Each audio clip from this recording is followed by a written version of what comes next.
Hello, my loves, and welcome back to the channel. Thank you so much for being here with me today. I am your host, Amy. I'm so delighted to have you with me today. So let's talk about reality creation, okay?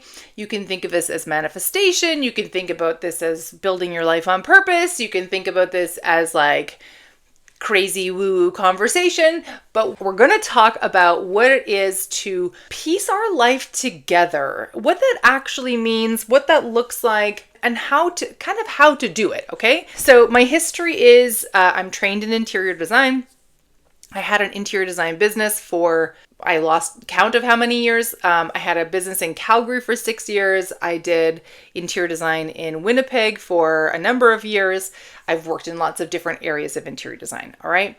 I've got a big build project that's on the go right now. So I am in full project management, selections mode, getting everything done.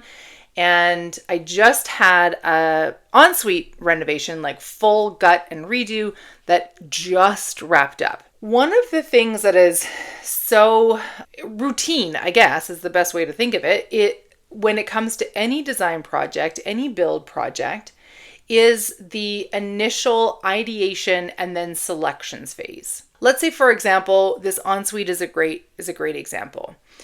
In the space, the client had a tub, a shower, a double sink. Everything was there. It was functional, but it wasn't great. Things were starting to fall apart, and it was like an old jetted tub that wasn't working that great, a tiny shower. The whole space needed a redo. When we actually start talking about, I want this space to feel different. So I ask, what is it? How do you want to use it? What are the elements that you really would like to see? How do you want it to feel? What are the things that are missing that would be really helpful? What are the things that you have that you don't love? All of this to start giving clarity to what is the design vision so that I can then take that, put together a design, put together a few iterations, and we can work it out, right? This sounds, if you're thinking ever about designing a space, this sounds like, well, duh, Amy, that's of course how we have to do it. But my challenge to you is that creating your life is the same thing. The problem is that for so many of us, when we see things that we don't love in life, we feel this like a deeper friction and often a sense of sort of lack of control, maybe a little bit of helplessness, because there might be elements in your life that you're just like, I have no idea how to fix that, and I just can't put the time and energy into doing it. When we want to shift something, it doesn't have to mean that it all happens right away. This is the other thing. I think one of the big misunderstandings in the manifestation world is that, and I think, sorry, but I kind of blame SMART goals on this one, is that everything needs to happen right away. So, for example, if I wanted to plan a vacation with my husband, it comes from the space of I need to start planning this right away, and we need to start saving right away, and we need to start talking about what it could look like, and if it doesn't happen in the next, year or 2 years, then what's even the point? But much like this ensuite, so the client lived in this space for, I think it was 3 years, which still is short in the context of some projects that I've done. The client lived in the space for about 3 years, worked on a few other things around that needed attention more quickly. And in that time, really kind of got a sense of, okay, so what would this look like? And what would my budget be? And who do we work with to do the actual execution for the construction? And what would the details look like? What are the things that are important to me? We do this in our life every day. We do this by looking at, what is it that's around us that we love? What is it that we don't love? What would we like more of? What would we like instead of? And I'm going to take a small, come with me. We're going to take a small detour that I promise we're going to weave this back together, okay? So I've got a really big build that's in progress right now. We are in a very interesting stage of the project in terms of my scope, because we are midway through construction. So drywall, electrical, plumbing, insulation, HVAC, all that rough-end material has been done, and we are getting started on the drywall, which now puts us into the finishing stage, right? So I'm keeping track and managing all the details, making sure that everything is coming together. and also keeping in mind the vision of what it looks like at the end. At the same time, I am pulling together the furniture details, the final like actual living in details. How do we use, this space? What kind of things do we need to account for here? Where could we hang art? What kind of pictures might we want to put up? So as part of this project, we have like 8 chairs that all need to be redone. These are beautiful legacy chairs that have been collected through the family across a series of generations, but their foam is old, the springs are done, the material is like coming apart. I'm navigating this big, heavy construction phase, and I'm selecting fabrics. I'm trying to figure out where all the seats are going to go. How do we use them? And so currently in my living room, which is that way, I have 3 chairs at the moment. There's going to be a whole lot more coming into the house as I get the final selections done. So I've got 3 chairs at the moment, all with different pieces of material samples. And I've got a great big bag that's over there on my desk, all of which you can't see, but I promise you it's there. A great big bag on my desk that has a whole series of different fabric samples that are possibilities. So when I go to select materials to reupholster, for example, these chairs, I come back with quite a few different options. When I'm bringing together samples, I put samples, for example, I'll put some pictures on here so you'll see, but I have samples that just like sit on the chair. And I try them out and I put them in different areas, and I put them like some I put on the seat, I put them on the back, I put them over the arm. I'll take them to different rooms so I can see what the light looks like as it hits the material to really get a sense of how does this move. When we are building our life, when we are creating something new, something different, something that we're more interested in, more intrigued by, that feels juicier to us, I want to encourage you to think about doing this in a similar vein. Much like you would try on clothes, where you would try on a few different things before you buy them, practice looking at putting together your life in that way. For example, let's say that you are wanting to shift your health and wellness routine. Perhaps you've never really had like a routine other than you eat every day and you like walk to and from work, right? And that's kind of it. But you maybe are getting to be a certain age and you know that it's going to be really beneficial to like pump some iron and do some workouts. And you're trying to think, well, I don't love going to the gym. I don't want to hang around with like the sweaty grunting guys. That's not my vibe. But if you were to imagine it kind of like selecting fabric samples and trying some things out, test some things out. One of the things that's made a huge difference for me in my overall satisfaction and the amount that I actually move and flex my body was, for one, I talked about this in the podcast at some point, seeing a shift in my identity from this person that was like trying to be this certain kind of weight into going, just a minute, I have an athlete's body, and athletes need movement. They need some consistency. They nourish themselves differently, right? So when I made that identity shift and realized, actually, I'm much more an athlete than I am a model, those are different ways of approaching life and different ways of approaching nourishment, different ways of approaching, how do I move my body? So that was the first thing that changed. Then with that small tweak in how I saw myself in the who am I, Amy is an athlete, she has an athlete's body. Now this began to open up the opportunity for, well, what ways would I be interested in exploring how to really best benefit my body, best nourish my body, that really that would make sense for an athlete? Well, so one of the things is, well, I really love to run, but I don't run every day. I can't run all the time. Life gets in the way sometimes. Sometimes I'm really jonesing to go for a run, and sometimes I'm like, no fucking way am I putting on my sneakers and running anywhere. When I started to let go of it had to be this specific structure that so many, sorry, if you're in the health and wellness industry and you're like, Amy, stop telling people that they can just do whatever they want to. I'm about to blow it all open, okay? Do whatever you want to. It is still important that you are moving your body. It is still important that you are stressing your physical body in healthy ways, lifting weights, going for a run, playing a sport, whatever. But the actual execution of what that looks like can be totally up to you and can feel great in whatever way you want to. So we have a gym in our basement, and for a very long time, I don't know I'm trying to think of how to explain this.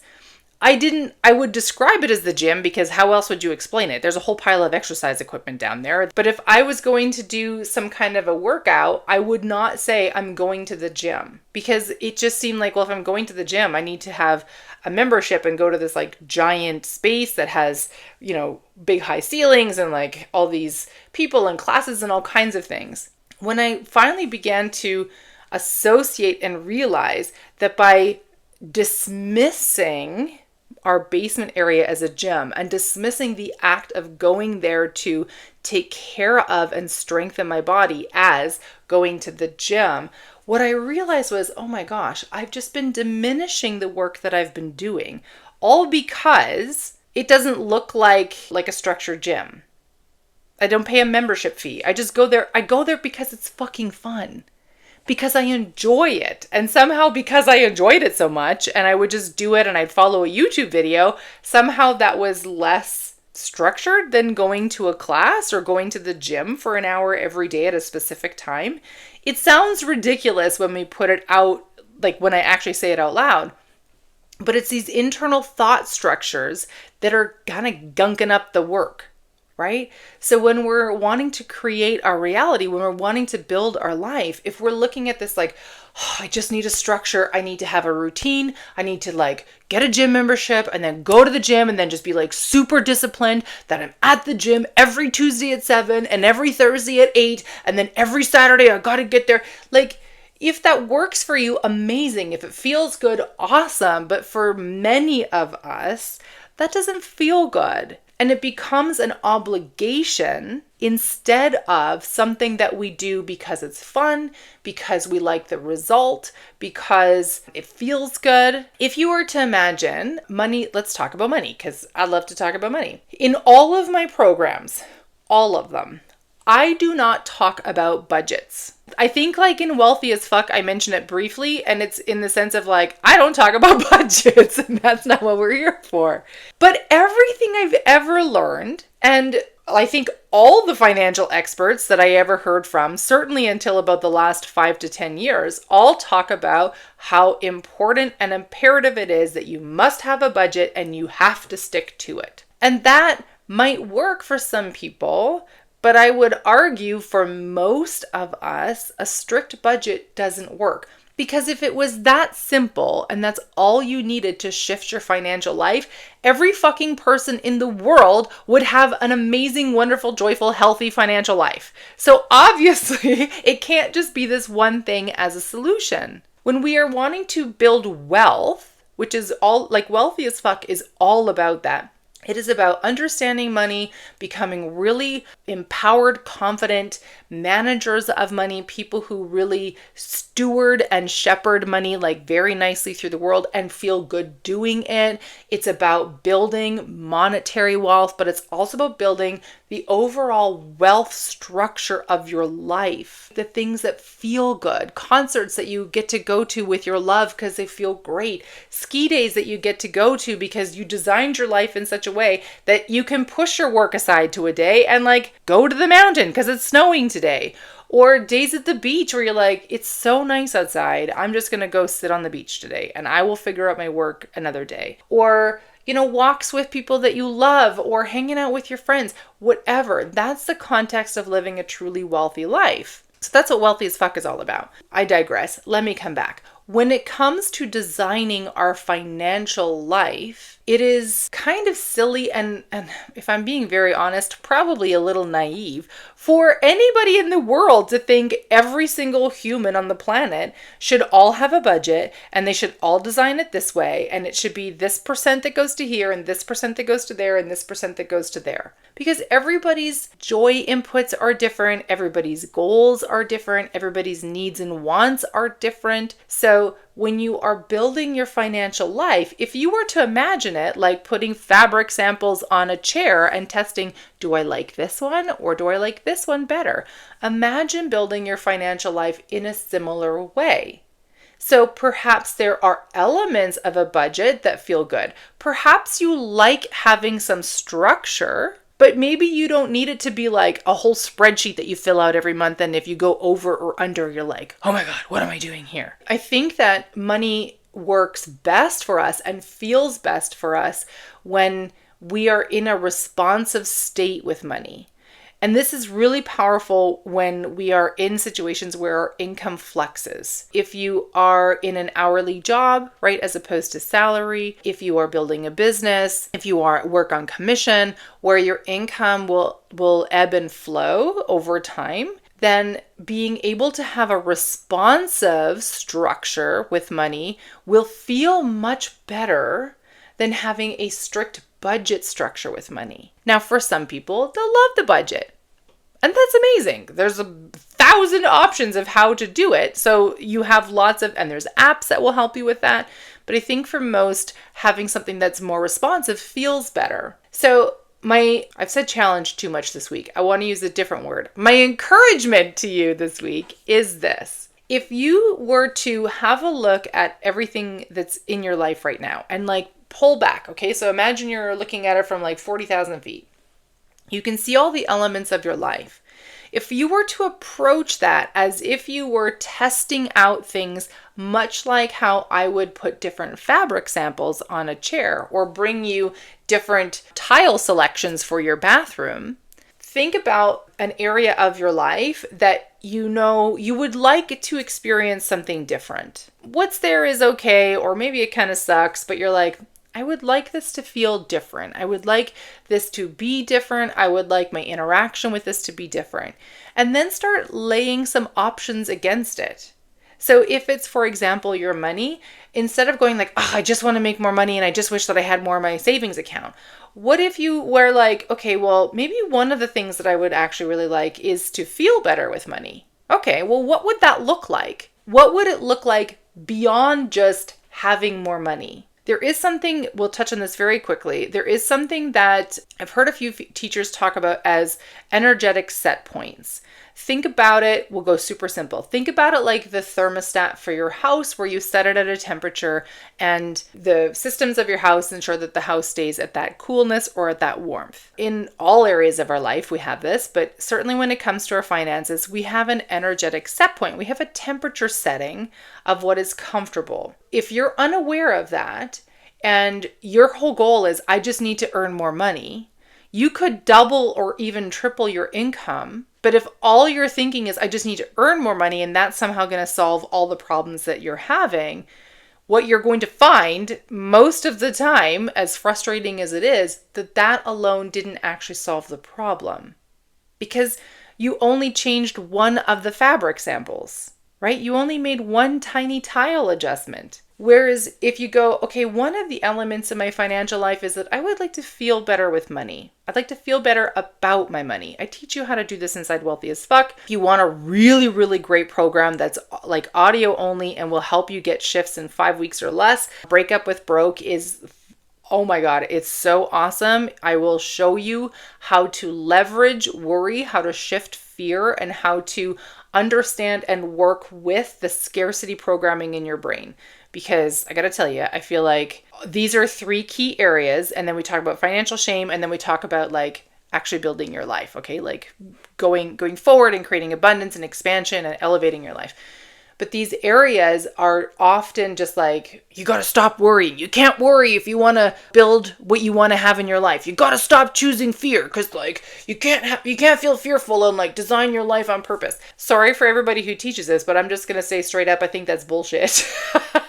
And I tell you why inside Break Up with Broke, but in part, tiny little teaser, in part that's because a number of these things are natural structures of your brain. There are things that exist within our physiology, within the makeup of who and what we are, that just naturally, they exist in our life. And to say, well, you can't focus on that would be like, don't focus on breathing, but make sure that you like stop breathing for 5 minutes. That doesn't make sense, okay? So inside Breakup with Broke, I show you how to work with these things, how to understand them differently, help you adjust your thinking around it. And when you do that, oh my gosh, I gotta tell you, like, it is so fundamental to shifting how you feel about and respond to money and finance in your life. Because certainly that's one of the biggest areas of worry, fear, stress, scarcity, and shame. So when we start to shift the structures that are currently in place into ones that have more flexibility, that allow us to be responsive to what's moving, it actually creates this giant opening for what our life could be like. Play with that. Start to think about, okay, if I wanted to change my financial life, I want to feel better about it. Cool, I got some programs for you. I would like to increase my income. Amazing. I have a super juicy program for you. We're going to be starting off very soon. It's called 30 Days to $8,000. I will be showing you, I'll be giving you daily videos for 30 days that is showing you exactly what I am doing, how I am doing it, the words that I am saying to shift my energy and bring it into alignment with an income level that I am calling in that I have not yet had before in my business. So if you want to see, well, how does somebody actually do it? I'm showing you how we actually do it. And if you join at the VIP level, then you'll get the opportunity to come join me inside 4 live group coaching calls so that you aren't going to get stuck in your own, well, you'll probably get stuck in your own self. And then you come join me in the coaching call and you'll be like, Amy, WTF am I doing here? And I'll be like, well, let's talk it out. Let's shift that out of there so that you can continue to grow and elevate what you are experiencing in your life. Perhaps in your financial life, so we've talked about I want to feel better, I want to bring in more income. Perhaps you want to look at how you are circulating money. How are you spending it? And from that 40,000 foot view, are you spending it in ways that feel good? And if not, instead of going, oh, I just wish I would stop spending money on this thing, well, there's a reason that you're doing that. And so perhaps it's not so much of, I don't want to spend money on this thing. Like, who gets excited about paying, their utility bill every month? I mean, I do, because I'm just like, yay, I can honor this bill, and that's a win for me, because there were times in my life when I couldn't. But most of us aren't like, yay, I paid for my utilities. And that doesn't need to be the goal either, but perhaps we can move away from, fuck, I gotta pay this bill. How am I gonna come up with the money for that thing? So there are things that we can shift. And if you start to play with it, like I said, like the fabric samples that you lay on your life and go, is that what I want? Oh, maybe that's not quite the right fit. Perhaps this one is a little bit better.